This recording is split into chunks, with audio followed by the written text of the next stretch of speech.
So maybe we can start with talking about the PSD role and place in Romania's political scene. It is the biggest party, however it still doesn't have the majority. How do you see a role and position of PSD in the future, and what are the most important objectives? So as you mentioned, the Social Democratic Party has always been the largest in the parliament and the local authorities party in Romania. But nevertheless, we've been in government, we've been in opposition, like in all democratic countries.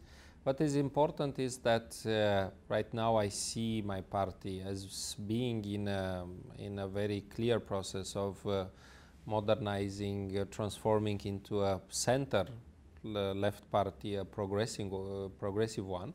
And that began not only with my mandate. I think that during my two predecessors, Mr. Năstase and Mr. Joană, they have promoted a lot of young leaders. They have modernized the party, and that's why the last three elections we have had the biggest political result in parliamentary and local elections, and also in the European elections. On last May, we took 16 out of the 32 seats of Romania.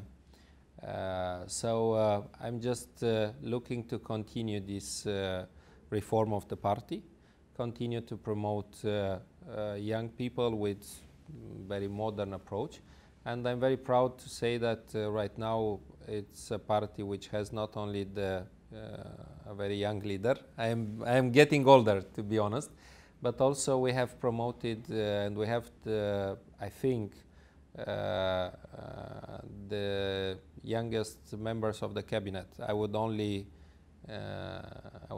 make some examples. The Minister of Finance is the first lady being Minister of Finance in our history, and she's 34, I think.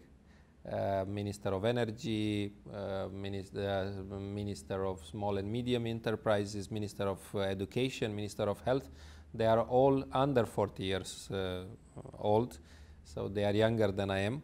And I'm very proud that that the party and the parliament have supported such a young governmental team. And what are the priorities of your mandate as the Prime Minister? I think that we have succeeded in the last 2 years and a half to have not only very clear economic results, because according to Eurostat, now Romania is having a 3.9 economic growth, which is amongst the best in the European Union. But also we have respected all the financial and budgetary discipline, which I understand it's important to keep a macroeconomic stability. I can only tell you that we took the government and the office at a 4.6 public deficit, and this year we are going to close it with 2.2. It's less than half. In the same time, we have experienced, and I'm very proud of it, a sort of economic and social model, which is that not only cuts and austerity measures can produce economic growth and lower deficits, but just a much clever allocation of priorities. And we have succeeded to increase the minimum wage. We have unblocked all the European structural programs and absorbed some billions of euros from the European Commission funds. And it's a sort of inclusive social and economic development. I can only say that, of course, I have inspired the policies from the New Labour of Blair, but I'm very happy to see that right now other young leaders in Europe, like Matteo Renzi, they are more or less have a clear faith in this new center model, which says, all right, budgetary discipline, economic growth, and social inclusion. All these things you mentioned are great and are great value. However, Romania is still not in Schengen, although it actually fulfilled all the necessary criteria. How do you comment on that, and what needs to be done in order for Romania to join Schengen? According not only to ourselves, but according to the European Commission.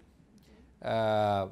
We have done everything that was on our side to be able to be a member of the Schengen area in terms of technical requirements, and our borders now are very safe borders, much safer than other European countries. I'm not going to give examples, but I know that very well. But also in terms of political requirements, because I understood, even that I disagree, I understood that some of the member states, they have linked the Schengen accession to the results of the CVM, the mechanism of cooperation and verification regarding justice. I do not agree with this, but we have worked on this direction, and the last reports of the CVM have made by the European Commission. They have clearly said about Romania that we have improved the independence, the efficiency, the effectiveness of the justice system. So based on this, we are absolutely ready to join. I think that the delay has been caused by internal political debates. I understood even now in France that it's a wrong association, but it exists between the Roma integration problem and Schengen. But I'm very optimistic. I have talked personally to President Hollande, to Prime Minister Valls, also with Chancellor Merkel and Prime Minister Rutte, because it was Germany, France, and the Netherlands having still some worries about this. And I'm optimistic that very soon Romania will be accepted in Schengen. And I would just say something. This is not, in the end right now, Romanian citizens, we can travel only with the ID, but it's going to be, first of all, an important message that Europe is imposing the same standards. There are not different standards for Romania and Bulgaria and for other countries. As long as you respect the standards, you must be accepted. And the second one, I think it's going to encourage and help the economic trade and development, because now Romania is a very important economic partner for all the European Union, and the formalities of not being a Schengen member, of course, this works against the development of the trade. So based on this, I'm optimistic that until the end of this year we will be a member of the Schengen area. And I think this is going to be a win-win situation for Romania and for the rest of the European members of Schengen. Yeah, it should be. Lately there was observed a degradation of the concept of foreign investor amongst the public in Romania. It's somehow in the air that investors are coming to Romania to take advantage of people and resources, and the question that pops up in mind is, what are they doing for Romania? So what kind of investors would you like to welcome in Romania and to have them here? Look, it's an honest win-win situation. It's true that the investors who are right now coming to Romania, and I can tell you that almost every day I meet in my office representatives of big companies willing to invest in Romania, and that makes me happy. The day that nobody will knock on my door saying, I want to do something in Romania, that will be a very bad message for the country. So the more they are, the better is for the country. They are coming here for the reasons. First of all, it's a very advantage and a very positive fiscal environment. We still have the flat tax of 16%, and we are promoting all the state aids schemes, which are of course approved by the European Commission. So in fiscal terms, it's a very encouraging environment. Then we have very good skilled people. Our students, they are considered by all standards as being well trained, and of course it's much more profitable to keep them here working for big companies than to take them in UK or United States. Third, it's true that that the level of wages, it's also an incentive, because the average wage of Romanians, it's still below the European average. And of course, every company which makes the business plan wants to know how many taxes they have to pay, how well are trained are the people, and what is the average.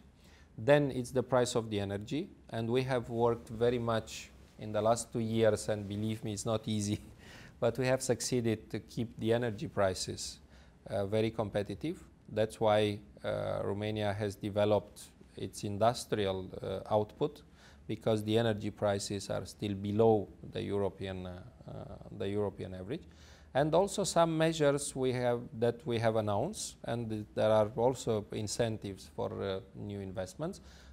We have adopted already the new legislation, and beginning with 1st of October, the labor taxes level will be down with 5%, which is another incentive. So based on these 5, Romania is now amongst the first European country as attractive for investments. What do they do for Romania? I'm telling you, first of all, they create jobs. And I think this is the biggest challenge for every prime minister in Europe, how to create jobs. Second, they pay taxes, 16%, not 40 or 50, but it's much better than 0. So 16%, it's good. And third, and this is a long-term advantage, they teach our labor force to be competitive, to be professional, to treat the working European system very serious. And this is, in my opinion, of course, on short term, it's not clear, but on medium and long term, to have a new generation of 30, 20 years old, learning how to work well, how to be competitive, how to work with the new technologies. This is the biggest advantage for the country, because all this new generation, they are supposed to live here, to pay here taxes, and to support the older generation, pension system and everything else. So it's a long answer that I have given to you, but believe me, it's a win-win situation for the private companies, but for the country too. Talking about the win-win situation, which companies and projects would you like to see that attract investors? Which ones would you like to highlight as really great companies and projects here in Romania? I'll give you the 3 main sectors of Romania, but there are, of course, many others. Energy. We have succeeded in less than 6 months 2 very successful IPOs of state-owned companies. We have listed them on the London Stock Exchange and Romanian Stock Exchange. Romgaz, which is the main producer of gas, and Electrica, the main distributor of electric energy. That means altogether something like €1 billion fresh money, which is going to not to be spent by the budget, but it remained on the 2 companies for making investment in the infrastructure. So it's a very attractive area, the energy. Then it's the automotive industry. We have in Romania Renault Dacia, Ford, Daimler just opened a new plant, but also many other companies, less famous because they are spare parts companies, but who created something like tens of thousands of jobs. And this is a very competitive part of our industry. Then we have the traditional wealth of Romania, which is agriculture. And for the first time last year, after 20 years, Romania has become a net exporter of agriculture and food products, especially organic food, but all kinds of agriculture. And the tourism, which is developing, because we have succeeded, and that is a matter of our brand as a country. we have succeeded to promote much more the natural treasures of Romania, and I use every opportunity to promote the delta of the Danube. The last political meeting that I organized in Romania with 6 other prime ministers, it was in the delta of the Danube, and I used that opportunity to promote this absolute gorgeous touristic destination. You already mentioned some of the strengths of Romania, but in regarding competition, other countries, neighboring or others, what does Romania offer to foreign investments that other countries can't? I think that beyond the arguments that I have already mentioned, energy price, very good fiscal conditions, skilled people. We have tried in the last 2 years and a half to work on the 2 magic words, stability and predictability.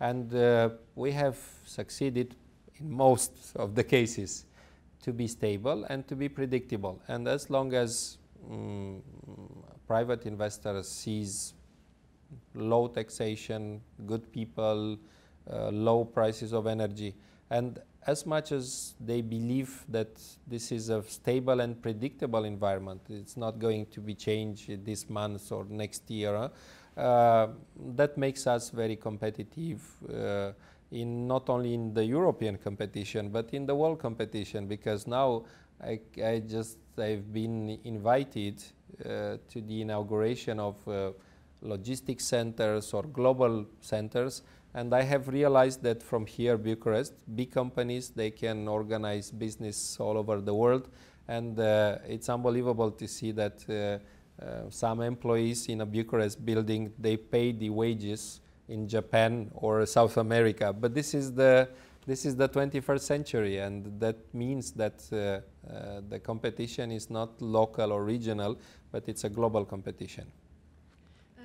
Talking about stability, now that you have the opportunity to communicate to European time readers, what would you like to tell them about the political stability in Romania? I can tell you that Romania has been confronted with one of the worst economic, financial and social crises, 2009-2011. Then in 2012, not only my party but the coalition which I led had a great electoral victory. We had an absolute majority, even a 2/3 majority in the parliament, and the government is stable, and it's going to be stable until 2016. So, of course, political infights are daily things in Romania, like all over Europe. But what is important is that we have proved to be a very reliable partner on the European Parliament, on the European Commission. We are now looking to maybe to keep our portfolio in the European Commission for the agriculture portfolio, and the Commissioner for Agriculture has been very effective in promoting the new European agricultural policy. So, and also we have proved to be a very reliable and committed representative of the European Union and also of NATO regarding the crisis in Ukraine. We have had no hesitation. We have always been in favor of Moldova, Ukraine, Georgia, and this is very important because in the moments of crisis, you may see on who you can count, on who you cannot count. So we have proved to be a reliable country. And the good thing for the political environment is that, first of all, it's a general agreement of our pro-European and pro-Atlantic path. Nobody from the big political leaders and parties put that under question. And also it's very important, and I'm very proud that in the European Parliament, Romania has not sent or elected not even one representative anti-European, racist, neo-Nazi something representative. As I have mentioned, according to the result of the election, 16 of the MPs are members of the Social Democratic family. If I'm not wrong, 6 were liberals, and now EPP, so members of the Popular, and it's one independent, former liberal person, but he's also a member of the ALDE family. So there is no Romanian member of an extremist or anti-European political movement, and I'm proud of this. That means that there is no extremism supported in Romanian society. The privatization plan that is ongoing right now can be either a challenge or an opportunity. Both. Yes, and it is actually at the same time. But what would be the state assets you would like to draw attention to from investors? So the energy is the sector on which we have made a clear structural reform in terms of legislation, in terms of transparency, and a clear competition between different producers and distributors. And also we have attracted a lot of private investors. That's why I've mentioned the successful IPOs of the 2 big companies, but we are continuing with this. We are continuing with the biggest producer of coal energy, and then next year with the hydropower company. So all the privatization, the IPOs of the energy companies have been oversubscribed. That means that we had more investors than the shares that we put on the market.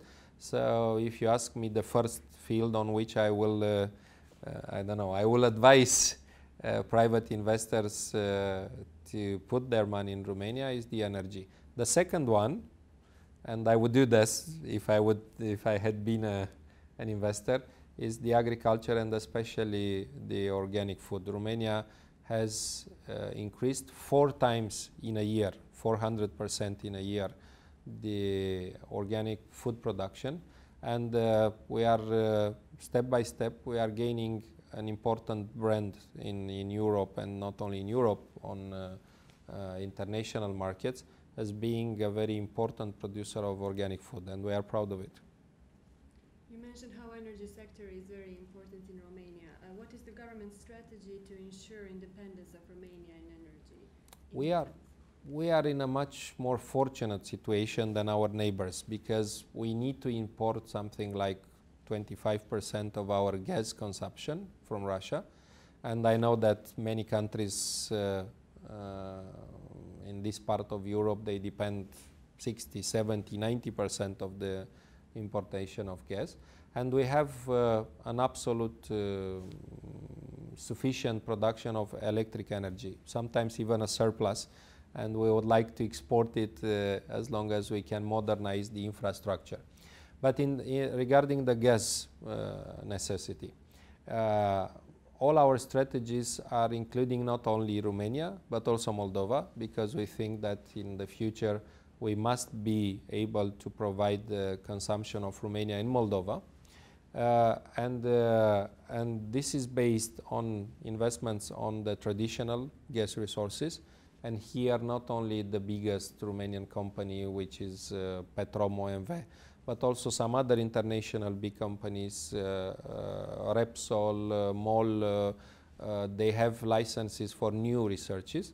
Also, we are very optimistic regarding the offshore exploration, and here Exxon company has already invested more than $1 billion, and we will invest something like $5 billion. And the first results are very positive, and it seems that on the Black Sea offshore part of Romania we will have important resources. But my government has had the courage, and I know it's a very controversial thing, but we had the courage to allow exploration even for the non-conventional resources of gas, the shale gas. and Chevron and some other companies, they are doing exploration.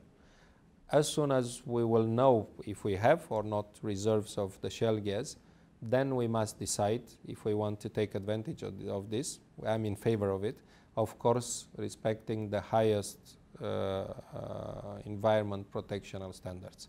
But based on this, I can reasonably think that in 4, maximum 5 years, Romania will have its own production of gas and electric energy to cover our national and the at least Moldova consumption.